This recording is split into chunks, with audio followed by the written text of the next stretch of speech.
Добър ден, хора! Правя го този клип общ за всички в цялата страна. Конкретно ще бъде за област Монтана, в която съм роден. И ме интересува какво се случва с жертвите на съдебната мафия и частните съдебни изпълнители. Казвам се Ивайло Павлов Илиев. Не съм адвокат, пострадал съм като вас хора, където сме близо 4 милиона вече. Та говорим за следното. В Монтана са две частни съдебни изпълнителки. Майя Иванова и Ани Василева. Обаче, да ви каже капитана какво се укрива от вас, включително от адвокатите, защото тия са банда престъпници, работят с магистратите и с частните съдебни изпълнители. В Монтана има към районния съд двама държавни съдебни изпълнители – Камелия Арангелова и Леночка Георгиева. Има си административен секретар, след малко ще го потърся да попитам. Имат ли едни формуляри, за които трябва да ги имат съда? В Лом обаче, какво се оказва? Моя роден град. В Лом има двама държавни съдебни изпълнители. Държавен съдебен изпълнител Емилия Дечева и някакъв нов се е появил държавен съдебен изпълнител Ясен Чавдаров. В Берковица си има държавен съдебен изпълнител Мариела Маркова. Хора, разбрахте ли? Има 5 държавни съдебни изпълнители в Монтански окръг. Води се окръг, окръжен съд е, а не областен съд. Разбирате ли какво противоречието е измамата? И да попитам, защо двете гъски, тия чисти престъпници, Майя Иванова и Ани Василева, наричам си ги така, защото мога да го докажа. Те са престъпници, хора, които създават фалшиви документи, неистински и неверни, не могат да бъдат наречени по никакъв начин, освен чисти престъпници, работещи в съдействие с съдебната мафия. Та какво ми направи впечатление? Около 90% от всичките дела, които са минали по член 414 и член 417, заради бързи кредитчета, банкови кредити, лихварски истории и всякаква друга измет, където съдят хората като добитък в техното отсъствие. Дори и мен така се подиграха от 2010 година и до сега. Непрекъснато обяснявам на хората как ги правят на маймуни и на шебеци и понеже те си мълчат, освен да бъдат маймуни и шебеци, друго не мога да кажа. Та тия същите, които са гледали делата, без хората да знаят, че в съда е водено гражданско дело или търговско дело към фирмите. Издава се изпълнителен лист и кредиторът тича да си го даде там. На Майя Иванова и Ани Василева.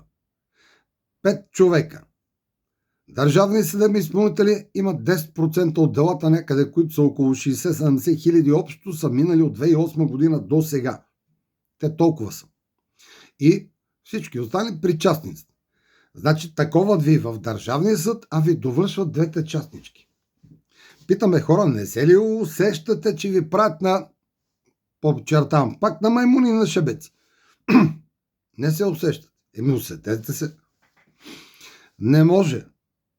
При положение, че има държавен съд, защо не си ви извикат при държавни съдебни изпълнители за ломчените и тия 5 общини, които са Брусарци, Метковец, и да не ги изборявам, ще си ги видите. 5 общини са към Лом. И тия всичките си имат вече двама държавни съдебни изпълнители. Защо трябва да ви пращат в Монтана? Ти от Берковица, пак в Монтана. А монтанярите, ти от Михайловград, Кутловица. Що са пак при тия двечките, не са при другите двете, които са. Държавните съдебни изпълнители. Хора, задайте си този въпрос в главата. И измама е от всякъде. И кратки, точни и ясни съвети. Ако имате наложен запор, възбрана, активно, изпълнително дело при Майя Иванова и Ани Василева в Монтана, тичайте веднага в районния съд, по 3 имена и егенето, намерете си номера на делото, където са ви обявили за идиот. Да ви съдат без баш да ви извикат. И да си проверите доказателства по делото и си снимайте делото на телефона. Разрешено ви е. От корица до корица. И там трябва да има защо не сте били на делото обяснение, протокол от проведеното съдебно заседание, къде, колко часа, кои са били там и вие що не сте там. И второ, защо е издаден изпълнителния лист? и е отнесен при частния съдебен изпълнител Майя Иванова или Ани Василева, изпълнителът не се замина само там. Цялото дело си стои на место. И потърсете разпореждането на съдията от съда, с което е разпоредил неговото дело, което вие още не знаете, че го има, съобщенията по него да ви бъдат връчени от частен съдебен изпълнител, за да знаете, че не сте осъдени, а сте съдени като добитък. Та не сте изтървали никакъв срок, защото там трябва да намерите. Обърнете внимание. Член 42, алинея 2 от Гражданско-процесуалния кодекс. Разпореждане на съдята, съдебния изпълнител да ви връчи покана за доброволно изпълнение, заедно с другите книжа в заповедното производство, разпореждания, определения, решения, съобщения, всеки такива работи, които капитана по списък ги предоставя на хората, но срещу заплащане. Писна ми да ограмотявам Сулю и Пулио, тапунгери, даром, без да кажат, освен едно мерси, нещо материално. Извинете, в край на краища човек не може да живее само с похвали. Трябва да си купи и кюмърчето и си плати и телефончето. Защото в моето село на Сливата е така. За сега казвам, хора. И обръщам внимание на всички останали. Ще направя отделен клип за тия, които са в Видин, в Белоградчик, Кула. И тия, които са във Враца, защото там са много. 5 районни съдилища са. Козлодуй, Оряхово, Бяла Слатина, Мездра и районен съд Враца. И знаете ли какво ме направи впечатление? В сайта на Бяла Слатина мамицата им престъпници на тия написали на държавния съдебен изпълнител. Държавен съдия изпълнител. Хора, това е измама. Тие са си съдебни изпълнители. Те не могат да бъдат съди. Както и уния, които в Кула. Тя, държавният съдебен изпълнител, да не звуча голословно, ще ви кажа, се казва Габриела Станкова. Викам, къде е тази телефончето? А тя е в списъка с магистрати. Как така магистрат, бе? Тя не е магистрат, тя си е държавен служител с юридическо образование. Тя не е съдия магистрат. Да го знаете, хора, защото ви правят на шебеци. А вие като си мълчите и си траете, какви сте? Да ви го обясни капитана. Шебеци. Прошка при мене няма. Или сте тапунгери, или сте роби, или сте идиоти, или сте заблудени хора. И аз бех заблуден. Подчертавам. Аз бивши идиот съм.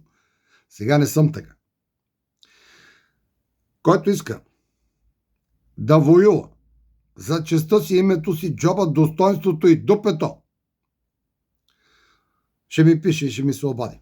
За мерси никому не обръщам внимание. На войните, на свестните, съвестни хора.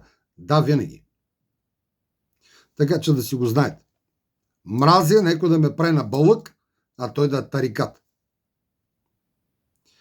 Затова вече нещата са такива. Който иска да нещо да получи от мен, трябва да даде. Който не дава, съответно ще получи от мен безплатно нещо. Да си казва един среден пръст, мога да го развърта от всякъде. Ще ви кажа, че съм толкова бесен. Години се разправям с това нещо. И ефект. Къв йок, му викат турците.